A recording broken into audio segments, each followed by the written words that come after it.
Netflix's apple cider vinegar details. Belle Gibson's fraudulent cancer claims and business practices are the focus of the documentary. It interweaves Gibson's story with those of investigative journalists who exposed her as a cancer patient victimized by her lies, a competitor with actual cancer, and Gibson's friend and manager. These individuals contributed to Gibson's eventual downfall, resulting in a satisfying conclusion to the narrative. Why Clive stays with Belle in the end. Clive finds it difficult to reconcile his feelings for Belle Gibson with his fury at her deceit. Despite the fact that he is the first to question her cancer diagnosis on multiple occasions, he has threatened to leave Belle until she confirms her cancer diagnosis or tells the truth. His parents have also expressed their opinion that he should end their relationship. Regrettably, he remains with Belle, not because of his affections for her, but rather his reluctance to abandon his son. He cannot promise he will gain parental rights because he is not the child's biological father. To save his son from Belle, he implores his son's biological father to act. Clive would be prepared to spend less time with his child if he knew the boy was safe, but the other man denies responsibility. Clive loves his son so much that he is willing to give up anything for him, including staying with Belle. This is a true story.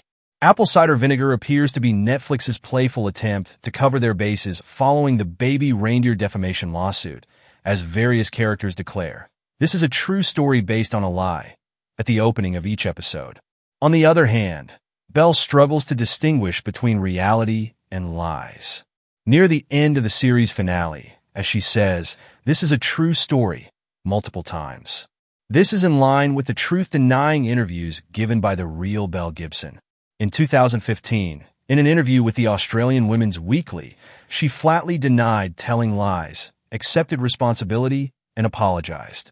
Like in Apple Cider Vinegar, she admitted in her real interview with 60 Minutes that she really did believe her lies when she uttered them. The comment and Belle's ambivalence over it serve as a moment of self-awareness for the Netflix miniseries Apple Cider Vinegar. The show has to selectively portray some pieces of the real narrative while fictionalizing other parts. Almost every detail of Belle Gibson's ending compares to the true story. The demise in Apple Cider Vinegar mirrors the influencer's loss of both business and followers, which is accurate due to a lack of fact verification. Penguin Publishing withdrew her cookbook and subsequently penalized her. Her app was withdrawn by Apple at the same time. The most significant difference is that Belle's compensation for the 60 Minutes interview, which was rumored to be $45,000 Australian dollars, is still up for debate.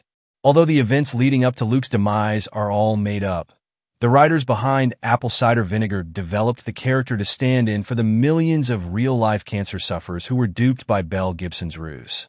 While Apple Cider Vinegar focuses on the true meaning of the series, which centers on Belle Gibson's con artistry, the miniseries takes a risk by diverting the audience's attention in the last moment of the episode to Justin and Lucy. Although this decision runs opposed to the miniseries premise, it serves to further Apple Cider Vinegar's self-awareness that is prevalent throughout the plot. This Netflix miniseries is part of the true crime canon, which all too frequently focuses on the crimes themselves rather than the victims. Apple Cider Vinegar strives to portray the tale of those who fell victim to Belle Gibson's manipulation, theft, and con artistry. This whole time, it was about the cancer patients, not the con artist who took advantage of their hopelessness, as shown by the show's decision to close with Justin and Lucy rather than Belle. In Apple Cider Vinegar, Belle falls into oblivion, while the survivors remain at the forefront.